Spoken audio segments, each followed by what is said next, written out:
सुनीता सोनी और राजू सोनी से हो रहे पीड़ित व्यक्तियों के साथ मिलकर आज उनकी कई चीजों पर चर्चा कर उनके द्वारा अनैतिक कार्यों का खुलासा किया गया। चांदनी श्रीवास्तव। वाराणसी न्यू जन कल्याण सेवा समिति द्वारा आज दिनांक 9/10/2025 को रथ यात्रा स्थित राहिल रेस्टोरेंट में सुनीता सोनी और राजू सोनी से हो रहे पीड़ित व्यक्तियों के साथ मिलकर आज उनकी कई चीजों पर चर्चा कर उनके द्वारा अनैतिक कार्यों का खुलासा किया गया और सभी संस्था के पदाधिकारियों ने उनके द्वारा किए गए कई मुद्दों पर खुलासा कर उन पर कई तरह के आरोप लगाए। किसी भी रेस्टोरेंट या किसी पार्किंग या किसी भी जगह जब भी कोई बवाल करना होता है, अपने पति के संग बैठकर घर में 4 दिन पहले प्री प्लानिंग करती है और साथ ही जमीन दिलाने के नाम पर संग में मिलकर बिजनेस करने के नाम पर कई करोड़ रुपए का गमन की हुई है। सुनीता सोनी जो अपने आप को व्यापार मंडल की अध्यक्ष बताती हैं, वो कहती हैं कि हम लोग धन उगाई का काम करते हैं। धन उगाई का काम तो वो करती हैं, अपने हस्बैंड के साथ घर में बैठ के वो प्लानिंग सेटिंग करती रहती हैं कि अगला मोहरा किसको बनाना है। जब मैं उनके साथ व्यापार मंडल में थी तो जो केसी रेस्टोरेंट है वहाँ पे वो अपने हस्बैंड और वाइफ दोनों बैठ के 4 दिन से प्लानिंग बना रहे थे कि उनको कैसे मोहरा किया जाए। और हमको बिल्कुल पता नहीं था। उनके हस्बैंड हमसे कहते हैं क्या है अर्चना जी, आप थोड़ा सा चली जाइएगा, वहाँ पे कुछ करना नहीं, बस जाइएगा, वहाँ पे आप लोग नाश्ता पानी करिएगा और चली आइएगा। हम जब वहाँ पे जाते हैं, उनकी लड़की ऐश्वर्या वो जो है कि अपने जेब में कीड़ा रखी हुई थी और मेरे लिए भी डोसा आया खाने के लिए, उन लोगों के लिए। मेरे डोसे में कुछ नहीं निकला, केवल सुनीता सोनी के ही प्लेट में ही वो कीड़ा निकला था। और वो जब वो कीड़ा निकला तो उस कीड़े को वो जानबूझ के वहाँ पे इश्यू बना रही थी कि ताकि वो केसरी रेस्टोरेंट वाले से कुछ पैसा वसूल सके, पर उनकी वहाँ मनोकामना पूरी ना हो सके। नमस्कार, मैं चांदनी श्रीवास्तव, अध्यक्ष न्यू जन कल्याण सेवा समिति। क्या मामला है? पत्रकार वार्ता क्यों बुलाया गया है? देखिए, मामला ये है कि आज करीब 2 बजे मेरे पास एक न्यूज आता है जिसमें सुनीता सोनी और उनके पति राजू सोनी, जिनको मैं संबोधित करती हूँ बंटी और बबली, वो दुनिया को कहती है कि गिरोह चल रहा है। वो खुद बंटी और बबली मिलके इतना बड़ा गिरोह चला लिए कि 1 करोड़ 20 लाख का गबन बनारस में काशी वासियों के संग कर चुके हैं।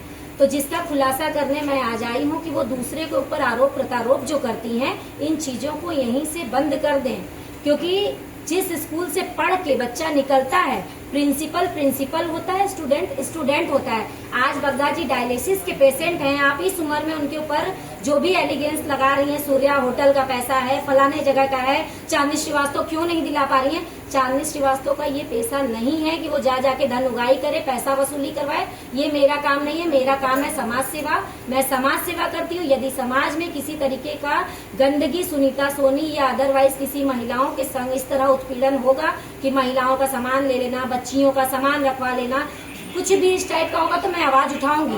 धन उगाई की धन वसूली का काम चांदनी श्रीवास्तव का नहीं है। जैसा कि सुनीता सोनी बाइट में बोली कि जाके सूर्या होटल के बेचारे मालिक का पैसा बग्गा जी से मैं दिलवा दूं, तो क्या शासन प्रशासन कमिश्नरी रेट में नहीं बना है?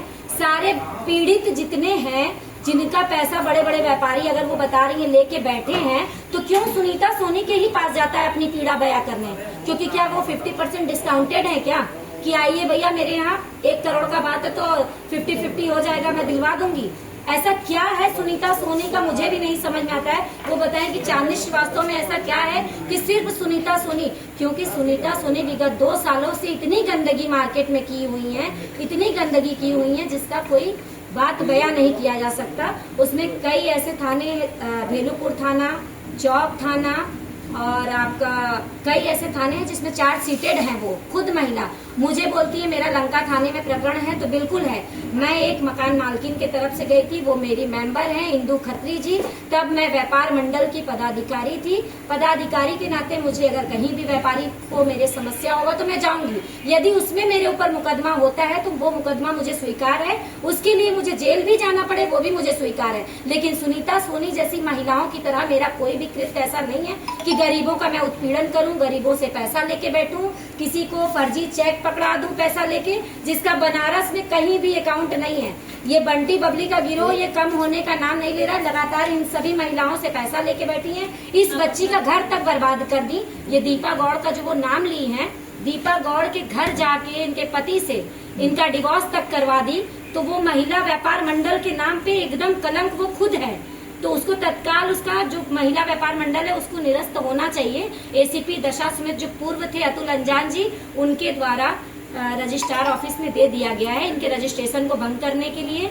हम लोग 1-2 दिन में, अभी नवरात्रि था तो हम लोग कहीं जा नहीं पाए, 1-2 दिन बाद मैं जाऊंगी, पता करूंगी यदि इनका रजिस्ट्रेशन भंग हो गया है तो इनको यहाँ व्यापार मंडल चलाने का कोई अथॉरिटी नहीं है। ना ये GST पेड महिला है, ना ये रिटर्न फाइल करती थी। जब मैं इनके संग जुड़ी थी तब तक ये व्यापार मंडल का रजिस्ट्रेशन करा ली, लेकिन इनके पास ITR फील ये कहीं नहीं की है। तो मेरा आप सभी इलेक्ट्रॉनिक प्रिंट मीडिया भाइयों से अनुरोध है कि ऐसी महिलाओं का पर्दाफाश करिए। हम लोग के ऊपर जो भी एलिगेंस है, मैं लीगल हूँ, मैं अभी भी आपके चैनल के भी माध्यम से कह रही हूँ, जैसा वो आरोप लगाई हैं कि लोगों को हम लोग जाके वीडियो दिखाते हैं, लोगों को हम लोग जाके फोटोज दिखाते हैं, तो भाई आप महिला व्यापार मंडल की हो, यदि आप गलत कार्य करोगी तो उसका फोटो वीडियो मैं दिखाऊंगी। और आपने एक शब्द का प्रयोग किया, आपत्तिजनक वीडियो, तो आप महिला व्यापार मंडल के अध्यक्ष हो के ऐसा क्या आपत्तिजनक वीडियो बना ली कि आपको डर है? आपत्तिजनक क्या होता है? ये ताला तोड़ना भाई, आपने जो वीडियो आपका हम लोग के पास है, ताला तोड़ना, दुकान में कब्जा दिलवाना और तमाम ऐसी चीजें हैं जो मैं मीडिया के समक्ष दिखा के दूंगी अभी। लेकिन आपत्तिजनक वीडियो का शब्द मैं नहीं समझ पाई कि वो क्या है। वो आप सुनीता सोनी से ही खुलासा करेंगे तो ज्यादा अच्छा रहेगा। ठीक।